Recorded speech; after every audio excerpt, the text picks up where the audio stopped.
Hi, my name is Heather, and today I'm going to show you how to create a one sheet for your children's book in Canva.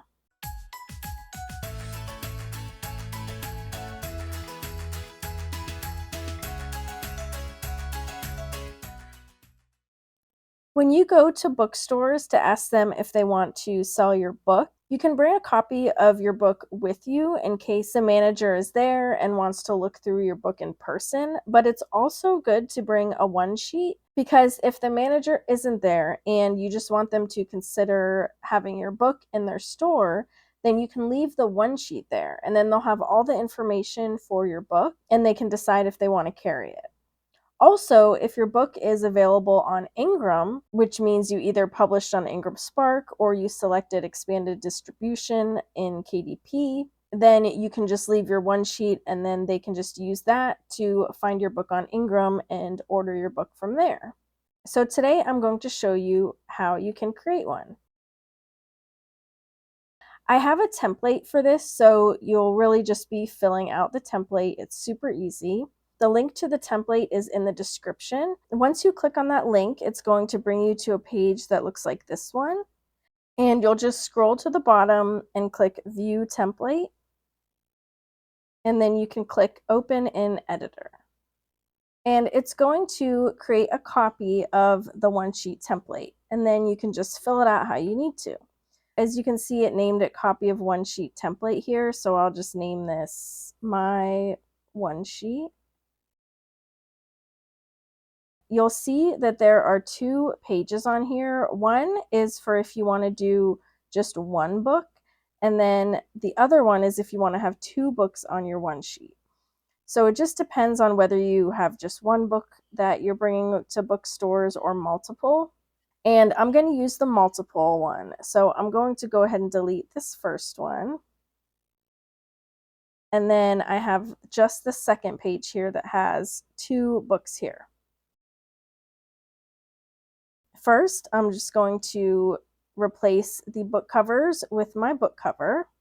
So I'm going to go to Uploads, and I just recently published my new children's book, Bitsy Bee's Bad Day, which, by the way, I do have a series where I walk you through my process of creating this book. So anyways, I'm going to take this and I'm just going to size it down so that it fits right here over the book cover square.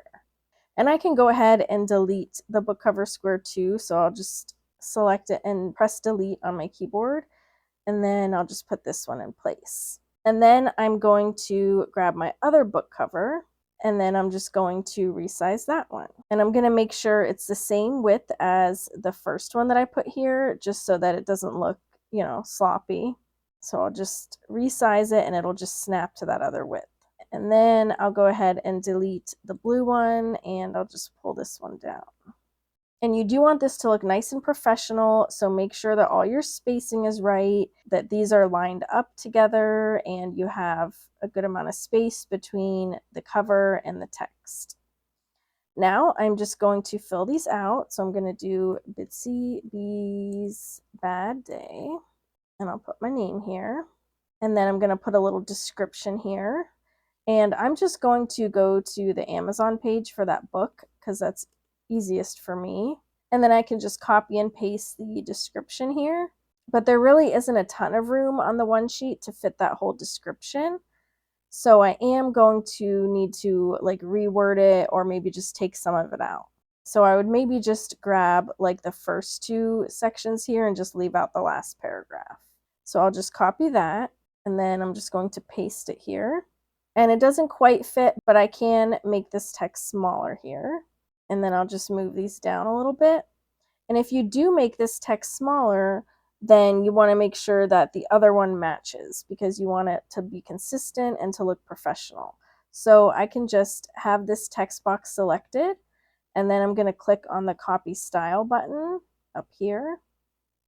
And then I'll just click on the other paragraph, and that just copied the style over. I do want to also have a little more space above this information here. And I'm going to copy my ISBN. So again, I can just go to my Amazon page and I'll just scroll down And I'm going to copy the ISBN 13 here, and I'll just paste it right here. And I'm going to add the dashes back in. So I can look down here to see where the dashes are. So you can see there's one after the 4th number, and then you have the last 2 numbers on their own. And then I can adjust the ages if I need to, and the size of the book, and then the number of pages. And if you don't remember, again, you can just go to the Amazon page and you'll have that there. So mine is 28 pages.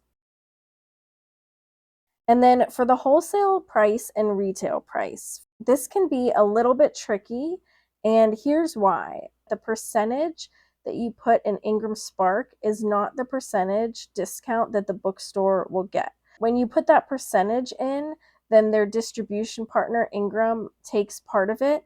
And so when you put 55% in for the discount, that's not the discount the bookstore gets. The bookstore will usually get around 40%.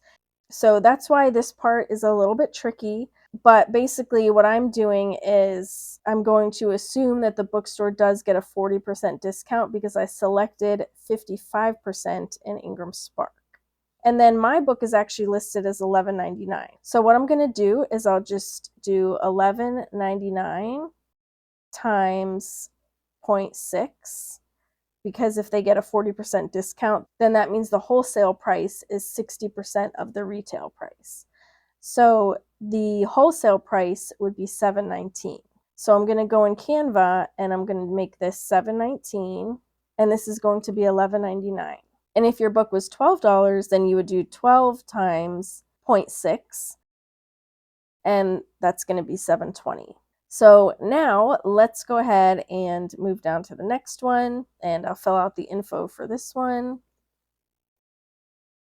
Now I have filled all of these out, and if you want to, you can also change any of the fonts that you want.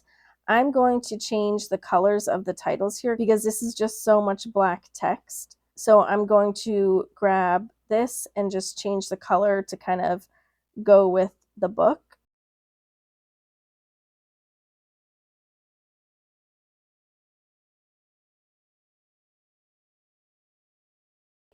And then let's look at this sentence here. So this says, available at Ingram with full trade discount, local bookstores, and anywhere books are sold. If your book is on Amazon and you have expanded distribution, then you can keep this here because Amazon does push to Ingram. But if you don't, and you're just bringing your books so that you can have them on consignment, and you just want to sell them through yourself, then you can take this out. You could maybe say available at local bookstores, and like if you have them somewhere else, like at my website, and then put your website address, or just delete it completely. But if you published with Ingram Spark, or you have Amazon expanded distribution, then you can go ahead and keep this in here. Then we have an about the author section here. So you can just add a little blurb about yourself. And down here, if you have an author website, then you can include the URL here. If you don't, you could always do like your Instagram handle. Like I could go like this and do Heather Cash Art. And then I can just come up here to Elements, and I'll just search for Instagram logo. And I can either grab one of these, or I can use this app Brand Fetch, and then that'll grab their logo. So you can do either way, and then you can just like put the little logo down there. So you could do it like that. But I'm going to have my website down here, and then over here you can put your email. And then that's it. You have your one sheet. In order to print this, you can just go to Share, Download, and change this to PDF print. And you don't need the crop marks and bleed. You can flatten though, and then click Download. And then this is going to give you a PDF that you can then open up. So you can just click on that PDF to open it. And it might open up in your web browser, or it might open up in Acrobat Reader, or preview, but either way, there should be some kind of print button at the top, and you can just click that to print it. Alternatively, you can also just send the PDF to a local printer, like your local office supply store, and you can have them print you a bunch of copies. And then I also just wanted to share something that I've been doing recently because I have wanted to take my book to different bookstores and ask them if they want to carry it, but it just didn't sound super fun to me. I'm very introverted and I really didn't want to do that, but I wanted to, but like I kind of didn't want to. Well, anyways, I decided to make it into something fun. So my friend Leanne and I, we both have children's books that we wrote and illustrated, and we scheduled the first Tuesday of every month that we are going to a different city that's maybe like an hour, hour and a half, 2 hours away from us, and going to different bookstores to bring our book and our one sheet and ask them if they want to carry it. And it has made it really fun because it's like a little thing that we do together and we get lunch. And I think it's a great way to make something that maybe wouldn't be as fun into something fun. But I do recommend that you call the bookstores ahead of time because there were quite a few that would say things like, well, if you published on KDP, then we're not going to take your book, or if you're not local to our city, we're not going to take your book. But then there were some that were really cool about it and they were like, I would love to see your book, bring it in. So that's why I recommend to call first, because you want to narrow it down to just the bookstores that actually want your book. So that's it for this video. I hope this was helpful. If you have any questions, let me know in the comments. And as always, you can email me at heather@heathercash.com. And if you're working on your own children's book, join my creativity club on Facebook, where we share our projects and support each other and help each other to reach our creative goals. If you like this video, please give it a thumbs up and subscribe so I know to make more videos like this. Thanks so much for watching. Bye.